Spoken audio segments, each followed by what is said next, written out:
오늘 본문은 그 유명한 사마리아 여인의 이야기를 말씀하고 있습니다. 오늘 본문은 사마리아 여인이 어떤 여인인지 상세하게 그리고 있지는 않습니다만은 몇 가지를 말하고 있습니다. 첫째는 이 여인은 유대인들이 가장 싫어하는 그런 사마리아 여인이라는 것입니다. 둘째는 이 여인은 5 남자가 있었고 6번째 결혼을 한 그런 아주 굉장히 복잡한 그런 삶을 살아온 여인이라는 것을 말씀하고 있습니다. 우리는 이 여인을 언뜻 보면 굉장히 문제가 많고 아주 음란한 여인이다 이런 생각을 하기 쉽습니다. 그러나 사실 그 당시 상황을 좀 살펴보면 꼭 그렇지만도 않을 수 있다고 볼 수 있습니다.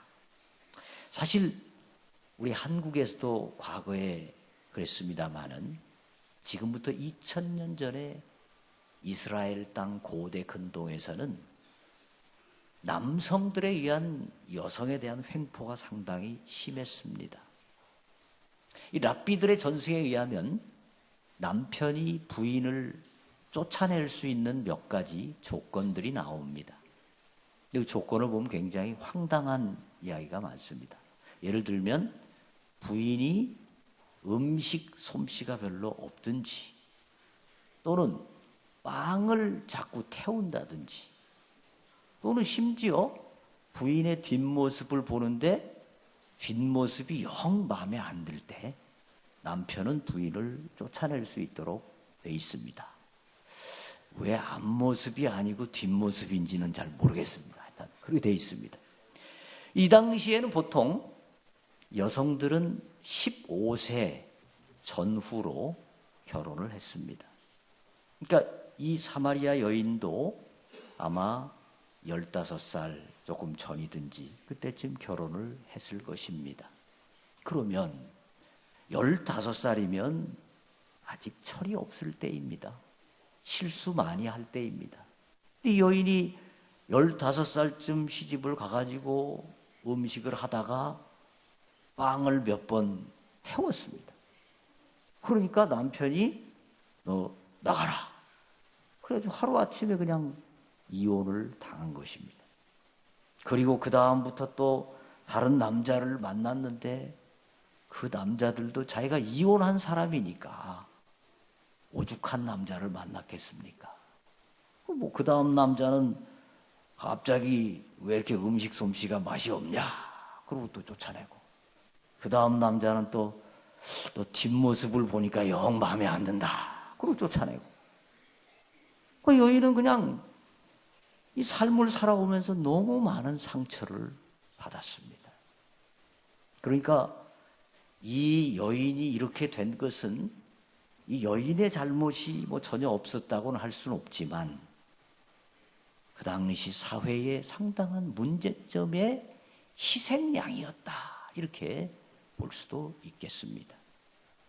그런데 사람들은 이 여인을 만나면 위로해주고 감싸주고 품어주기보다는 뒤에서 뒷담하기를 즐겨했습니다.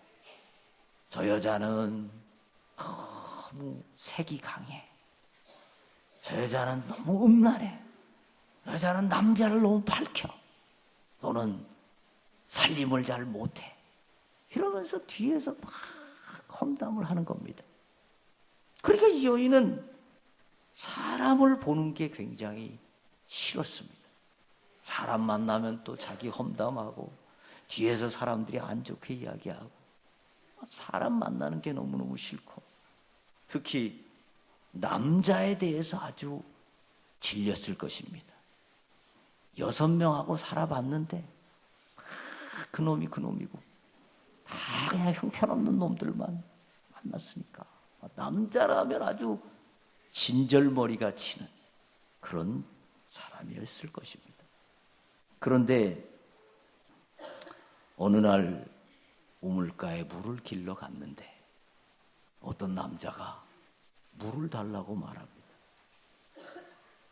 이 여인은 보통 사람 같으면 그냥 쉽게 물을 줄 수 있었을 것입니다. 나그네에게 물 한 모금 대접하는 것 그렇게 어려운 일이 아니죠. 우물가에 있었으니까요. 그런데 9절 말씀에 보면 이런 말씀이 있습니다. 당신은 유대인으로서 어찌하여 사마리아 여자인 나에게 물을 달라 하나이까? 물 그냥 줄 수 있지만 이 여인은 사람에 대해서, 남자에 대해서 마음 문이 닫혀 있었기 때문에 굉장히 까칠하게 대답을 합니다. 왜 나한테 물 달라고 그래요? 당신 더더구나 유대인이면서 우리 사마리아인 싫어하면서 왜 물 달라고 그래요? 그러면서 거절합니다. 그런데 이 여인이 예수님과 대화를 하면서 조금씩 마음 문이 열어집니다. 특별히 13절과 14절 말씀에 우리 주님이 이렇게 말씀하십니다. 예수께서 대답하여 이르시되 이 물을 마시는 자마다 다시 목마르려니와 내가 주는 물을 마시는 자는 영원히 목마르지 아니하리니 내가 주는 물은 그 속에서 영생하도록 솟아나는 샘물이 되리라. 이 말씀을 듣는 순간 여인의 마음이 확 열어집니다. 귀가 열어집니다. 사실 이 여인은 정말 하기 싫은 일이 있었는데 그것은 물길로 오는 일이었습니다. 여러분, 과거에 우리나라도 물 사정이 어려울 때가 있었지 않습니까? 저도 물동이 지고 많이 날랐던 기억이 있는데요. 물이 얼마나 무겁습니까?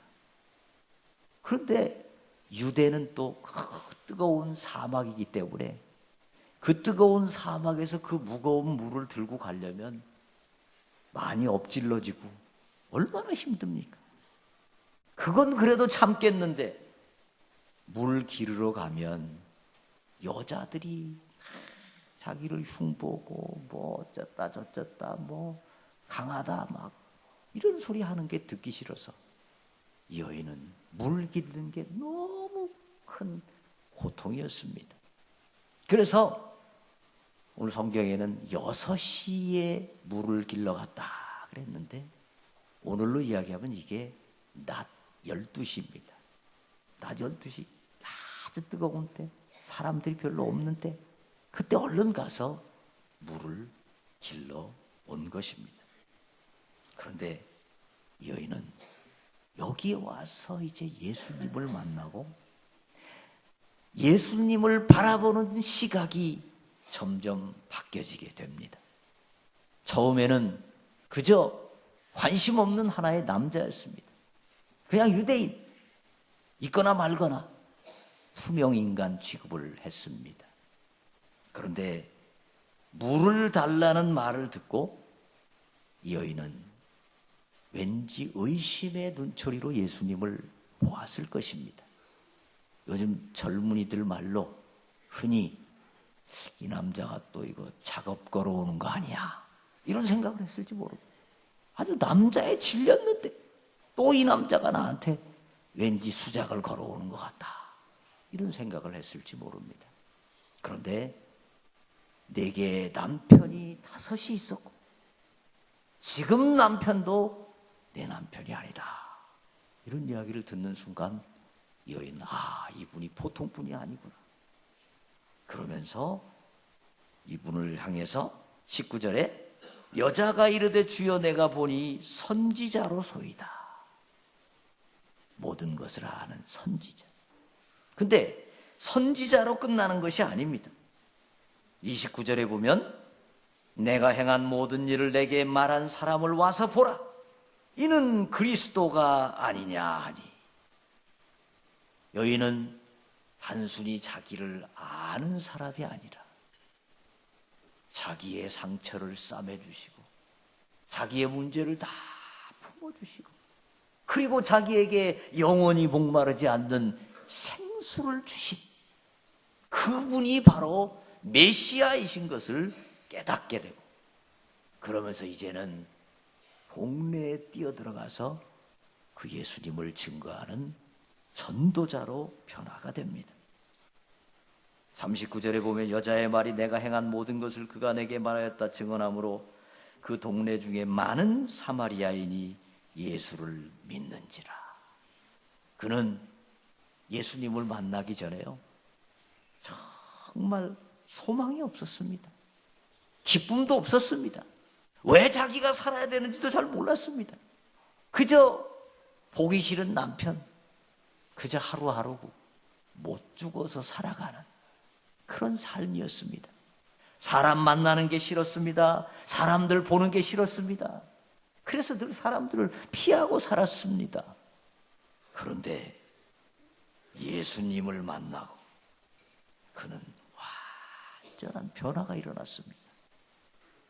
그렇게 보기 싫던 사람들을 향하여 오히려 나아가서 예수님을 증거하고 그 속에 영원히 목마르지 않는 생수가 넘치게 되었습니다. 여러분, 이 말씀 오늘 우리에게 어떤 교훈을 줄까요?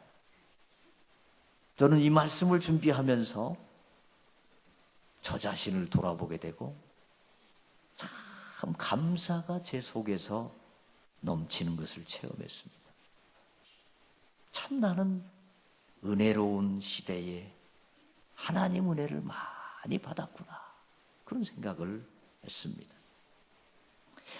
특별히 우리 한국의 여성들은요, 정말 이 사마리아와 여인과 같은 그런 삶을 산 때가 그리 오래전이 아닙니다. 과거에 우리나라의 여성들 정말 많은 어려움을 당했습니다. 우리 역사 가운데 그런 기록이 있습니다. 어느 한 여인이 결혼을 했는데 사내 아이를 낳지를 못합니다.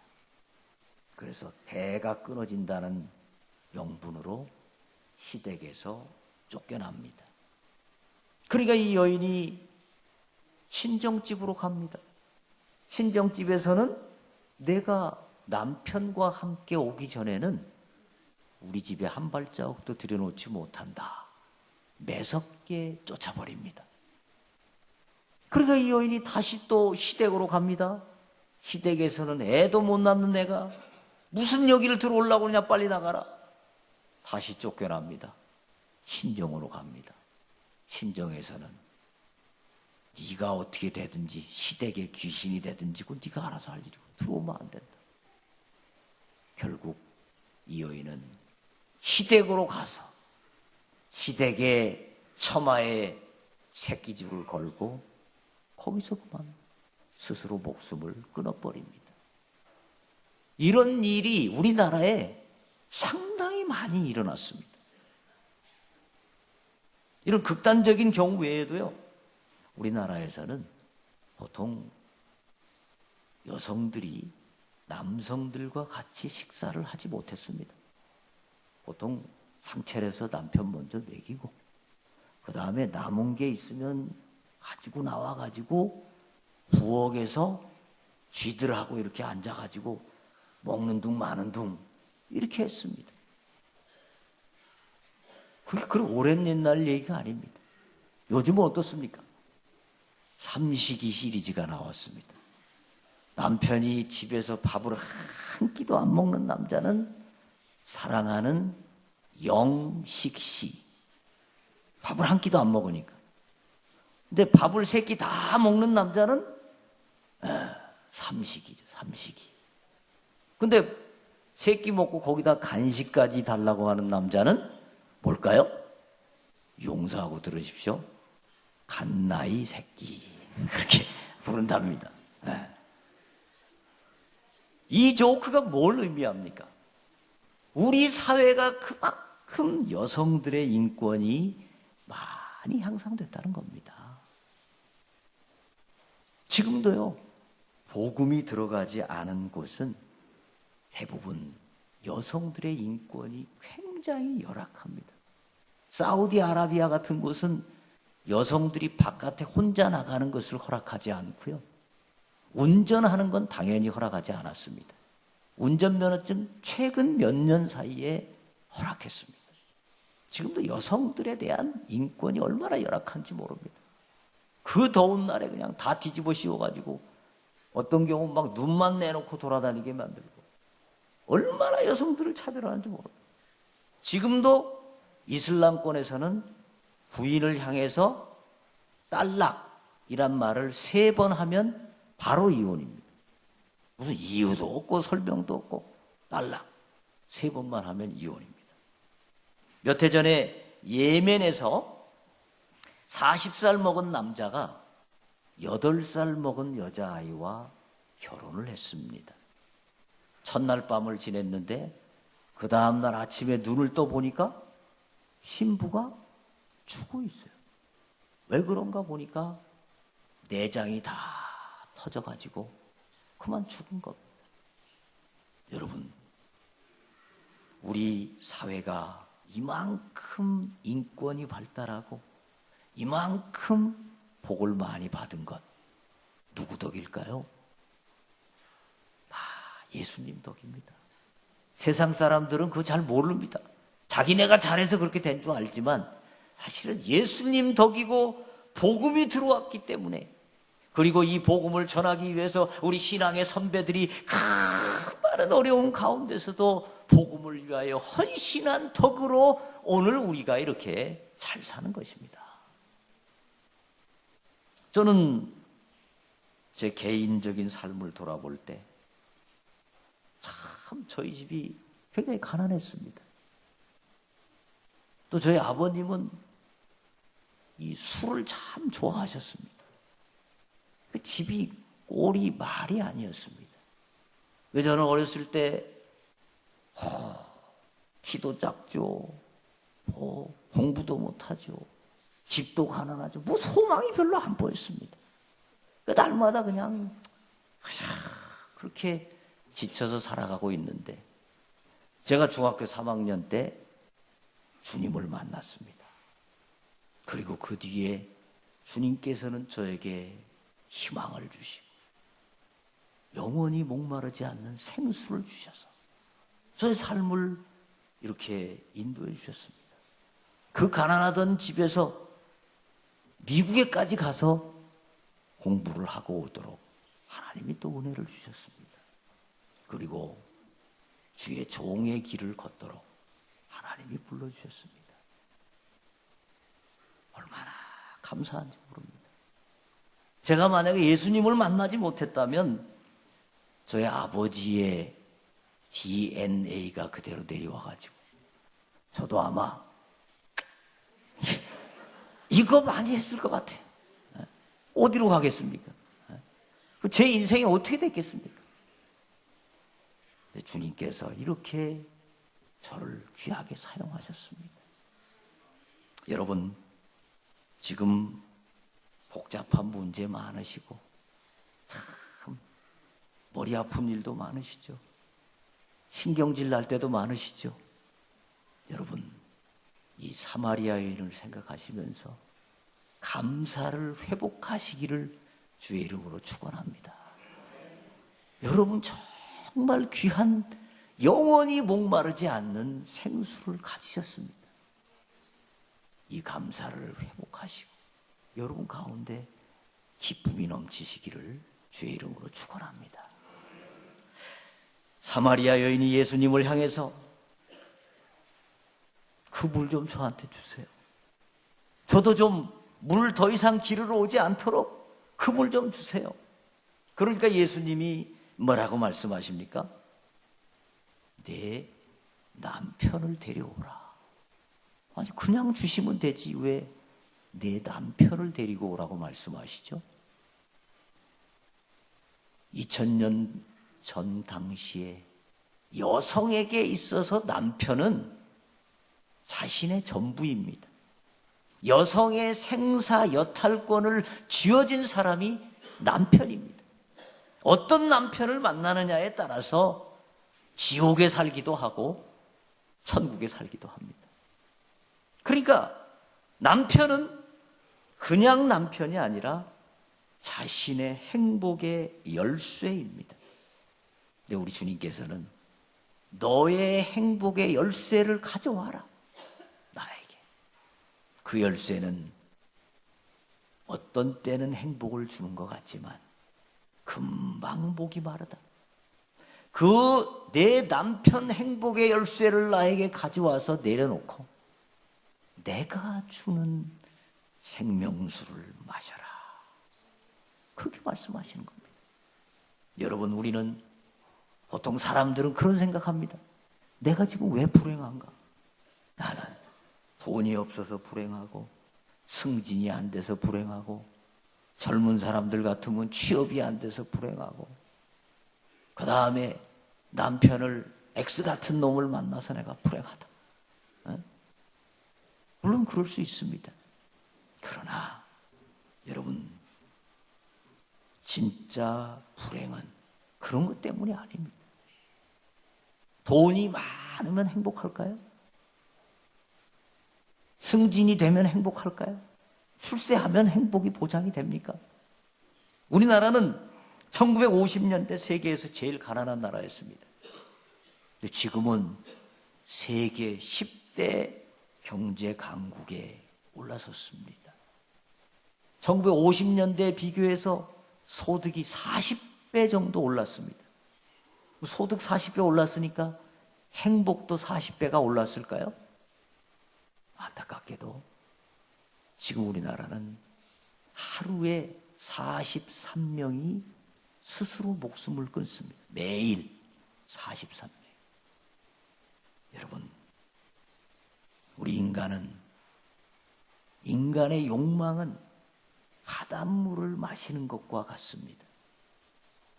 그 물 마시면 갈증이 해결될 것 같지만 주님이 우리의 생수가 되지 않는 한 어떤 것을 마셔도 우리는 또 목마릅니다. 여러분, 사마리아 여인이 예수님을 만나고 난 후에 갑자기 부자가 됐습니까? 갑자기 남편이 바뀌었습니까? 갑자기 우물이 자기 집 부엌으로 와서 수돗물로 나왔습니까? 상황이 바뀌어진 것은 아무것도 없습니다. 아무것도 달라진 것이 없습니다. 그러나 그의 마음속에 예수님이 들어오시면서 그는 그 마음의 상처가 다 씻어집니다. 그 마음의 슬픔이 다 가십니다. 그 원망하는 마음이 다 사라집니다. 예수님께서 오셔서 그 마음을 치유해 주시고 세상 그 누구도 줄 수 없는, 또 그 누구도 빼앗을 수 없는 기쁨이 그 속에 넘쳐나게 된 것입니다.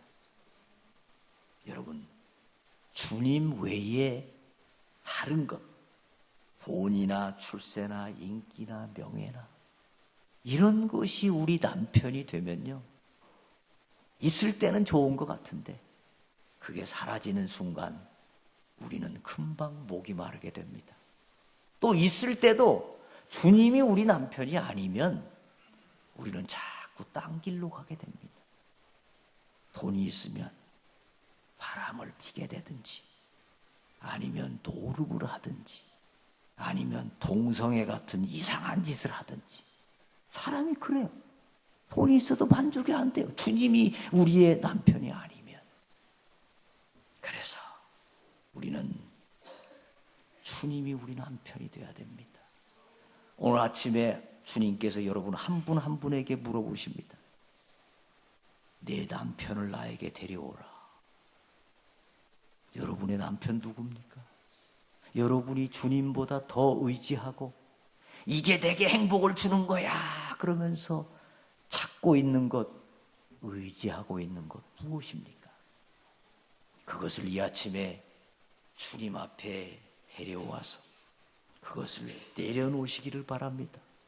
주님 앞에 회개하시기 바랍니다. 주님, 제가 이것을 제 기쁨으로 삼았네요. 이걸 제가 주님보다 더 사랑했네요. 이제 제가 주님을 저의 남편으로 다시 회복하겠습니다. 세상 그 어떤 것보다 주님 때문에 저는 기뻐하겠습니다. 이 놀라운 역사가 여러분 가운데 임하시기를 축원합니다. 사마리아 여인은 예수님 만나기 전에 어떤 사람이었습니까? 사람 만나는 게 싫고, 사람들이 원망스럽고, 사람들이 늘 자기에게 안 좋은 얘기하는 것 같은 피해의식에 시달렸습니다. 그런데 예수님 만나고 나서 사람을 바라보는 눈이 달라졌습니다. 사람들을 피했던 사람이 사람들을 향해서 나아갑니다. 전도자가 됩니다. 동네를 행복하게 만드는 사람이 되었습니다. 창세기 50장에 보면 야곱이 죽은 후에 요셉의 형들이 요셉에게 와가지고 납작 엎드립니다. 창세기 50장 18절에 보면 우리는 당신의 종들입니다. 그렇게 말합니다. 왜 그럴까요? 그동안에 아버지 야곱이 살아계실 때는 적어도 요셉이 우리를 죽이지는 못할 것이다. 그렇게 생각했는데 지금 이제 아버지 야곱이 돌아가셨으니까 요셉이 그동안에 갈았던 복수의 칼을 꺼내가지고 우리를 다 죽여버릴 것이다. 그러니까 막 형들이 겁을 먹어갖고 그냥 납작 엎드려가지고 우리는 당신의 종입니다. 제발 죽이지 말아주세요. 그때 요셉이 이렇게 말합니다. 50장 20절에 당신들은 나를 해하려 하였으나 하나님은 그것을 선으로 바꾸사 오늘과 같이 많은 백성의 생명을 구원하게 하시려 하셨나니. 요셉은 형들이 자기를 팔아서 자기가 10여 년 동안 종살이하고 옥살이 했다고 생각지 않았습니다. 보기에는 형들이 팔았습니다. 그러나 하나님이 자기를 그 고난의 풀무를 통과하게 했다고 믿었습니다. 하나님께서 자기를 들어 쓰시기 위해서 그 고난의 토가니를 통과하게 하셨다고 믿었습니다. 여러분, 만약에 요셉이 종살이를 하면서 형들을 미워하고 원망하고 저놈의 형님들 때문에 내 신세가 이렇게 됐다, 언제 내가 복수를 하지, 이런 생각으로 살았다면 요셉이 열심히 일했겠습니까? 아마 그는 대충 일했을 겁니다. 그냥 어차피 나는 종인데 뭐 대충 살지 그랬을 겁니다. 근데 그는 형들을 잊어버리고 하나님을 바라보면서 하나님께서 자신을 쓰실 날을 기대했습니다. 그리고 끝까지 성실했습니다. 여러분, 우리가 왜 원수를 사랑해야 됩니까? 원수를 위해서도 그렇지만 우리 자신을 위해서 우리는 원수를 사랑해야 됩니다. 원수를 품어야 됩니다. 그리고 나를 괴롭게 하는 사람들을 하나님께 맡겨야 됩니다. 하나님께서 알아서 처리해 주시겠지, 그거 맡겨야 돼요. 그래야 내가 행복합니다. 그래야 내가 자유롭습니다. 그래야 내가 하나님 앞에 바로 설 수 있습니다. 여러분, 인간은 언제 행복합니까? 사람은 관계가 행복할 때 행복합니다. 여러분 주변에 미워하는 사람이 있고 꼴 보기 싫은 사람이 있고 밥맛 없는 사람이 있고 그 사람 쳐다보면 그냥 3년 전에 먹었던 밥이 다시 올라오려고 그러고, 이런 사람이 있으면 그게 바로 불행한 겁니다. 여러분, 우리가 예수님을 만났다는 것이 무엇입니까? 예수님을 믿는다는 게 뭡니까? 사마리아 여인처럼 그동안에는 사람들을 시월하고 사람들이 미워지고 사람들이 원망스럽고 사람 만나는 게 싫었지만 예수님 만나고 나서 사람을 보는 시야가 달라지는 겁니다. 예수님 만나고 나서 인생을 바라보는 눈이 달라지는 것입니다. 소극적이고 절망적이고 모든 것을 피하기만 했던 삶에서 이제 긍정적이고 희망적이고 기쁨으로 인생을 바라보는 것입니다. 여러분, 오늘 이 사마리아 여인에게 나타났던 이 변화, 감사를 회복하시고 기쁨을 회복하시고 세상을 보는 눈, 사람을 보는 눈이 회복돼요. 여러분 속에 영원토록 솟아나는 생수가 넘치시기를 주의 이름으로 축원합니다.